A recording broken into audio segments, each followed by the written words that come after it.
వందే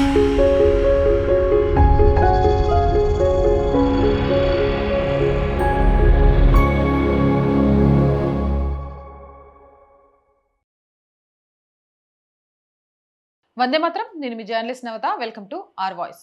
ఏంటో రాహుల్ గాంధీ రాజకీయాలకు పనికిరాను అని అర్థమైందో ఏమో జాతకాలు చెప్పడం మొదలుపెట్టాడు. అదేంటి, ఎప్పటి నుంచి ఎవరి జాతకాలు చెప్తున్నారు అనుకుంటున్నారా? ఈ మధ్యకాలంలో కలలు కంటున్నాడో, ఆ కలలు పగటిపూట కంటున్నాడో, లేకపోతే జోష్యం చెప్పడం వచ్చు అని చెప్పేసి జోష్యం చెప్పాలి అనుకుంటున్నాడో తెలియదు కానీ ఏం మాట్లాడుతున్నాడో అర్థం కాకుండా మాట్లాడుతున్నాడు. ఇంతకు ఏం మాట్లాడాడంటే, మోడీకి ఇంకా ఏడాదే, ఎన్డీఏ సర్కార్ కుప్పకూలడం ఖాయమని మాట్లాడిండు.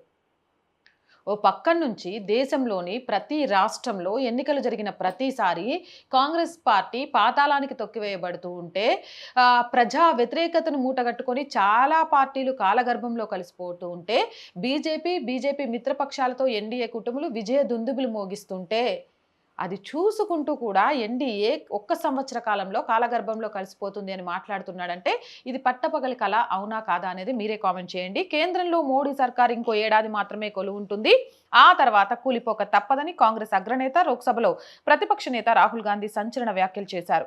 కేంద్ర ప్రభుత్వం సంస్థాగత తిరుగుబాటును ఎదుర్కొంటుందని, వ్యవస్థలో రహస్య సమాచారం కూడా తనకు వస్తుందని వివరించారు. మోదీ గారు జర జాగ్రత్త, వ్యవస్థను కూలదోయడానికి ప్రతిపక్షాలు చాలా పెద్ద ఎత్తున ప్రయత్నాలు చేస్తున్నాయేమో, దీనికోసం వ్యవస్థ లోపల ఉన్న అధికారుల్ని కూడా కొంటున్నారేమో, పరాయి దేశాలకు కూడా సహాయం తీసుకుంటున్నారేమో, శత్రు దేశాలతో చేతులు కలుపుతున్నారేమో. ఎందుకంటే రాహుల్ గాంధీ మాటలు వింటుంటే ఇవన్నీ అనుమానాలు వస్తున్నాయి. కాబట్టి రాహుల్ గాంధీ మాట్లాడిన వ్యాఖ్యలను ఈజీగా తీసుకోకుండా దీని మీద ప్రత్యేక నిఘా పెట్టాల్సిన అవసరం ఎంతైనా కేంద్ర ప్రభుత్వానికి ఉంది.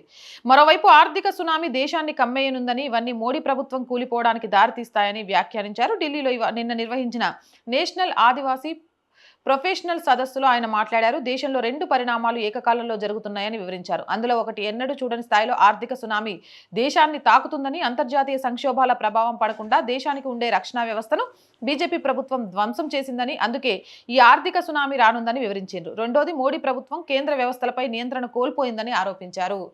ఈనేటోడు ఎర్రోడైతే చెప్పేటోడు శాటభారతం చదువుతాడట. గట్లుంది రాహుల్ గాంధీ కథ. ఇవేవన్నా నమ్మశక్యంగా ఉన్నాయా? లేదా ఒక పక్క నుంచి కాక్రోచ్ జనతా పార్టీని ఉసిగొలిపి మరో పక్క నుంచి జెన్జీలను రెచ్చగొడుతూ వాళ్ళ ద్వారా దేశంలో లేనిపోని విధ్వంసాలు సృష్టించి, అలాగే వ్యవస్థలోని అధికారుల్ని కొనేసి వ్యవస్థను కూలదోయడానికి ప్రతిపక్ష నాయకుడు అయిన రాహుల్ గాంధీ ఏమన్నా ప్రయత్నం చేస్తున్నాడా? ఈ వీడియో చూస్తున్న ప్రతి ఒక్కరిని అడిగేది ఏంటంటే, మీలో ఎంతమంది మోదీ ప్రభుత్వం మీద అసంతృప్తితో ఉన్నారు? మోదీ ప్రభుత్వం పడిపోవాలని ఎంతమంది కోరుకుంటున్నారు? రాహుల్ గాంధీ వ్యాఖ్యలపై మీ అభిప్రాయం ఏంటి?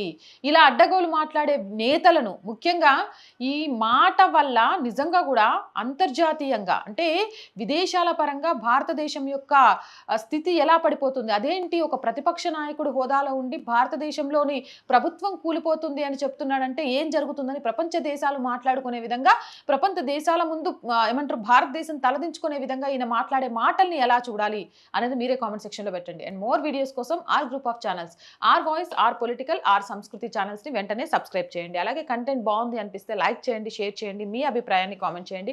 అండ్ ఆర్థికంగా ఆర్ వాయిస్ కి చేతనందించండి. మీరు చేసే సహాయం ఇప్పుడు చాలా చాలా అవసరం. ఫస్ట్ వీక్ కాబట్టి చేస్తారని ఎదురు చూస్తూ ఉంటాం. ఆర్థికంగా సపోర్ట్ చేయాలి అంటే సబ్స్క్రిప్షన్ పక్కనే జాయిన్ అనే బటన్ ఉంది. 1 to 5 లెవెల్స్ ఉన్నాయి. ఏదో ఒక లెవెల్లో సపోర్ట్ చేయండి. లేదా స్క్రీన్ మీద గూగుల్ పే, ఫోన్ పేతో పాటు అకౌంట్ డీటెయిల్స్ ఉన్నాయి. మీకు తోచిన సహాయాన్ని అందించవచ్చు. వ్యాపార ప్రకటనల కోసం 8328500576 నెంబర్ని సంప్రదించండి. జై హింద్, జై భారత్.